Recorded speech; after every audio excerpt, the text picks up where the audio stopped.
નમસ્કાર, આપ જોઈ રહ્યા છો એબલ 24 ન્યૂઝ। વડનગર તાલુકાની સુંઢિયા જિલ્લા પંચાયત સીટ પર આ વખતે રાજકીય ગરમાવો વધ્યો છે।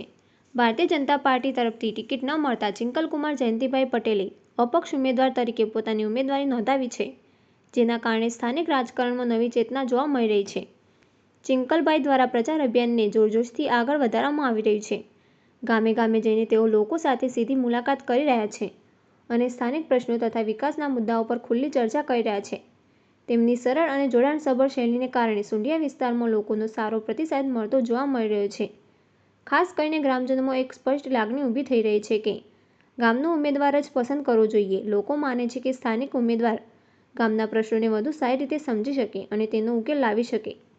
આ ભાવનાને કારણે ચિંકલભાઈને મજબૂત જનસમર્થન મળતું દેખાઈ રહ્યું છે। બીજી તરફ ભાજપ દ્વારા ટિકિટ ન આપવાના નિર્ણયને લઈને પણ મતદારોમાં ચર્ચા ચાલી રહી છે અને ઘણા લોકો મતદાન સમયે પોતાનો મત આપીને યોગ્ય જવાબ આપવા માંગે છે। આ પરિસ્થિતિમાં ચિંકલભાઈ માટે એક સકારાત્મક માહોલ તૈયાર થઈ રહ્યો છે। સમગ્ર પ્રચાર દરમિયાન યુવાનો, વડીલો અને મહિલા વર્ગનો સહકાર પણ વધતો જાય છે, જે તેમની ઉમેદવારીને વધુ મજબૂત બનાવી રહ્યો છે। ચિંકલભાઈનો વિશ્વાસ છે કે જનતાના આશીર્વાદ અને સહકારથી તેઓ જીત મેળવી શકશે અને સુંઢિયા વિસ્તારમાં વિકાસના નવા દ્વાર ખોલી શકશે। આ રીતે સુંઢિયા જિલ્લા પંચાયત સીટ પર આ ચૂંટણી એક નવી દિશા અને સ્થાનિક નેતૃત્વ માટેનો મહત્વનો અવસર બની રહી છે। અહેવાલ રણજીતસિંહ ઠાકોર, એબલ 24 ન્યૂઝ, વડનગર। હું ચિંકલકુમાર જયંતિભાઈ પટેલ, સુંઢિયા 36 જિલ્લા સીટનો અપક્ષ ઉમેદવાર આ વખતે મેં ઉમેદવારી નોંધાવી છે। શું કહેશો, કયો પ્રચાર પ્રસાર ચાલુ છે અને કયો પ્રતિસાદ મળી રહ્યો છે? મેં મારા તાલુકાના અને મારી સીટના તમામ ગામોની અંદર મેં પ્રચાર કર્યો અને લોકોનો પ્રતિસાદ એટલો સારો છે। તમામ સમાજ હોય, હિન્દુ સમાજની અંદર પટેલ, ઠાકોર, ચૌધરી, રબારી, નાના સમાજો જેવા દરજી સમાજ, સુથાર સમાજ, લોહાર સમાજ, રબારી સમાજ, તમામ સમાજો, હિન્દુ, મુસ્લિમ, તમામ સમાજનો મારા ઉપર સારા આશીર્વાદ છે અત્યારે કે તમારા જેવો અવાજ બનીને જે લોક આવશે એમની સાથે રહીશું એવી મને એમને વિશ્વાસ આપ્યો છે।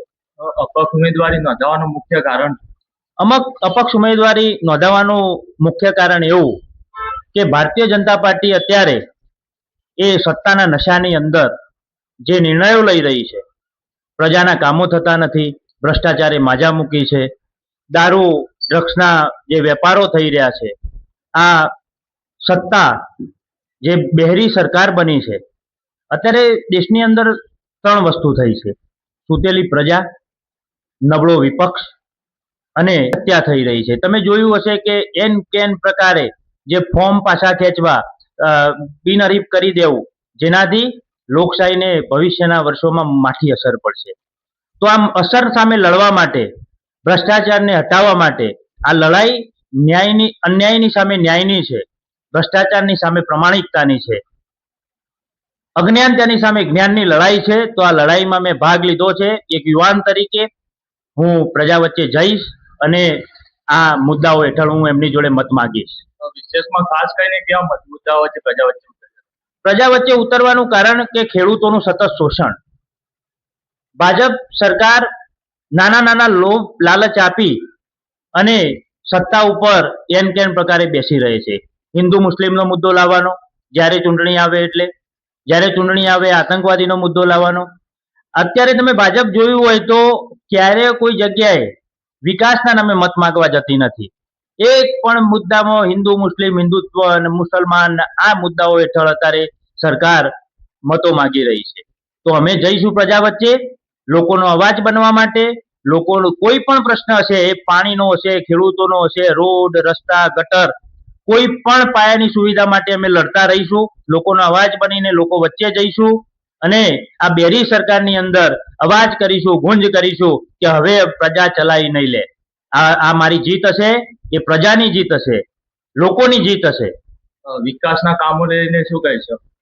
વિકાસના કામોની અંદર જે અત્યારે ભ્રષ્ટાચાર ખતબદી રહ્યો છે, ટકાવારી ચાલતી હોય છે, એ તાલુકા પંચાયત હોય, જિલ્લા પંચાયત હોય, દેશની કોઈ પણ ઓફિસની અંદર પૈસા વગર હાલ થતું નથી કશું, એ બધા લોકો જાણે છે। મારી પ્રજા પણ જાણે છે કે સામાન્ય માણસ તાલુકા પંચાયતમાં જઈ, જિલ્લા પંચાયતમાં જઈને કંઈ કામ કરાવી નહીં શકતો। પૈસા વચોટિયા આ બધું શાસન દૂર કરવા માટે હું આવીશ અને હું આપને આપના માધ્યમથી મારા જે મતદારો છે એમને કહેવા માંગુ છું કે મને મત એટલા માટે આપજો કે હું તમારો મુદ્દો લઈને મામલતદાર કે ટીડીઓ નું ટેબલ ખખડાવવા જઈશ અને તમારા ટેબલ ઉપર હાથ પછાડીને કહીશ કે આ લોકોએ મને ટેબલને મત આપ્યો તો હવે તમારે જાગવું પડશે, એક પણ રૂપિયા વગર કામ કરવું પડશે, લોકોની વચ્ચે જવું પડશે અને હું દર 15 દિવસે મારા મત વિસ્તારના દરેક ગામમાં જઈશ. ભાજપને જડબાતોડ જવાબ મારે નથી આપવાનો. ભાજપને જડબાતોડ જવાબ આ પીસાયેલી પ્રજા આપશે કે હવે અમે ચલાવવા માંગતા નથી તમને. મતદાન કરીને 26 તારીખે ટેબલના નિશાન ઉપર જબરજસ્ત મતદાન કરીને પ્રજા લોકોને જવાબ આપશે. આ બેરી સરકારને જવાબ આપશે. આપણા મત વિસ્તાર લોકોને શું સંદેશો આપશો?